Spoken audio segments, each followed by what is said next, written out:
এই নৃশংস ঘটনা ঘটেছে, এটা সারা বাংলার মানুষের কাছে অপমান বোধ করছি আমরা। লজ্জার, ধিক্কার, এবং যে পুলিশ প্রশাসন তাদের যে কাজের পদ্ধতি যেভাবে দেখিয়েছে তাতে ঘৃণ্যজনক উঠে আসছে। তাই আমরা আজকে এই ডাক্তার ফ্র্যাটার্নিটির সাথে আমরা মেডিকেল রিপ্রেজেন্টেটিভরাও সঙ্গে রয়েছি। আমরা এর প্রতিবাদ জানাই এবং দোষীর অবিলম্বে শাস্তি হোক, তার এটা বিচার চাই আমরা। আজকে প্রতিবাদ মিছিল কি উদ্দেশ্যে হলো? আপনারা সবাই জানেন যে আরজি করের যে নরকারজনক যে ঘটনা ঘটেছে সেই ঘটনার প্রতিবাদেই আজকের এই প্রতিবাদ কর্মসূচি। এই প্রতিবাদের ডাক দিয়েছেন মহিলারা, কিন্তু আমাদের শিয়াখালা কালচারাল সোসাইটির পক্ষ থেকে, শিয়াখালা কালচারাল সোসাইটির আমরা যে কজন সদস্য রয়েছি, আমরা এটাকে অর্গানাইজ করার চেষ্টা করছি যাতে তারা নির্বিঘ্নে আজকে প্রতিবাদ জানাতে পারে।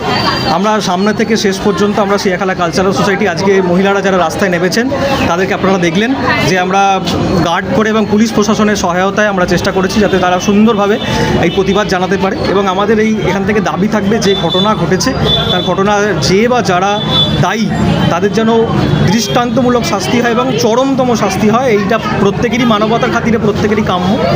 এবং কিছু ক্ষেত্রে হয়তো অনেক মানুষ রাজনৈতিক রং লাগানোর চেষ্টা করে। আমি স্পষ্টতভাবে শিয়াখালা কালচারাল সোসাইটির পক্ষ থেকে দায়িত্ব নিয়ে আমি আপনাদেরকে জানাতে চাই যে আজকের এই গাড়িটি সম্পূর্ণভাবে অরাজনৈতিক, ধর্ম বর্ণ নির্বিশেষে সাধারণ মানুষ হিসাবে সকলে পাশে দাঁড়িয়েছেন এবং রাস্তায় নেমেছেন। তাই আজকের এই বক্তব্য, আজকের এই প্রতিবাদের বক্তব্য আজকে যারা উপস্থিত মহিলা তাদের পক্ষ থেকেই শুনে নেওয়া আমার মনে হয় উচিত। আমরা শিয়াখালা কালচারাল সোসাইটির পক্ষ থেকে যতটা সম্ভব চেষ্টা করেছি তাদের সাথে থেকে, পাশে থেকে আজকের এই অনুষ্ঠান, মানে আজকের এই প্রতিবাদ কর্মসূচিটি পালন করবার। এবং আমাদের আজকে একদমই তাই, ওই সিবিআই তদন্ত যাতে দ্রুততার সঙ্গে শাস্তি পায় প্রত্যেকে, এটাও আমরা চাইবো। সিবিআইয়ের কাছে আমাদের এও দাবি থাকবে যে যত দ্রুত সম্ভব দোষীদের গ্রেপ্তার করতে হবে এবং তার দৃষ্টান্তমূলক শাস্তি দিতে হবে।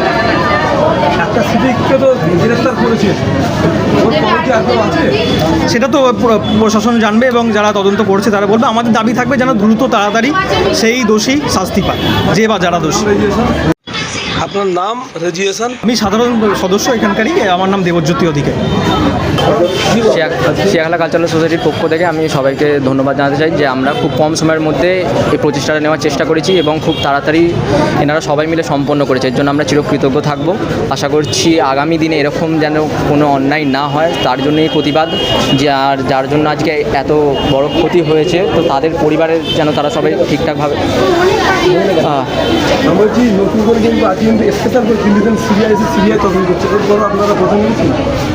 আমরা চাইছি যে তদন্ত হোক, যারা দোষী তারা শাস্তি পাক। আমরা এই তদন্তে সাপোর্ট করছি। আমার নাম প্রীতি সিংহ। এসছি একটাই কারণে, এই নিকারজনক ঘটনার আমরা প্রতিবাদ চাই। সেই জন্য আজকের দাবি একটাই, যাতে দোষীরা শাস্তি পায়, আমাদের দিদি বিচার পায়, এটাই আমাদের দাবি। এবং বেশ কিছু ঘটনা আমরা দেখলাম, অনেকটা সময় লাগছে, এত সময় লাগার কিন্তু কথা নয়। বিষয়টা হচ্ছে হ্যাঁ এই টাইমটাও অনেকটা ওয়েস্ট হয়েছে। এতটা টাইম একটা ইনভেস্টিগেশন, এরকম ধরনের ইনভেস্টিগেশনের টাইম খুব ক্রুশাল অ্যাসপেক্ট। সেই টাইমটা কেন এতটা টাইম নেওয়া হচ্ছে? সিবিআইকেও রিকোয়েস্ট থাকবে যে আমাদের যে প্রসিজারটা আছে তাড়াতাড়ি করে যারা যারা দোষী, সমস্ত দোষী কেউ যেন রেহাই না পায়, এটাই আমাদের রিকোয়েস্ট। কারণ যিনি গেছেন তাকে আর আমরা ফিরে পাবো না। আমাদের দিদি, আমরা মিট করতাম তাকে, কিন্তু আর কিছু বলার নেই। জাস্ট মানে আমরা শোনার পর থেকে আমরা নিজেদেরকে সামলাতে পারছি না এখনো পর্যন্ত। কতদিন চলবে কি?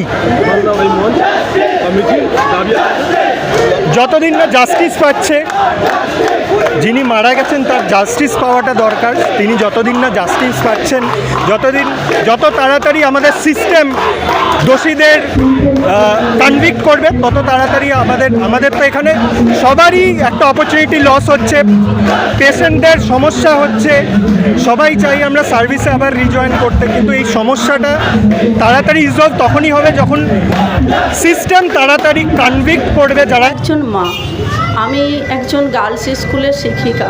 প্রতিনিয়ত 5 থেকে 12 পর্যন্ত মেয়েদের ছোট থেকে বড় করছি।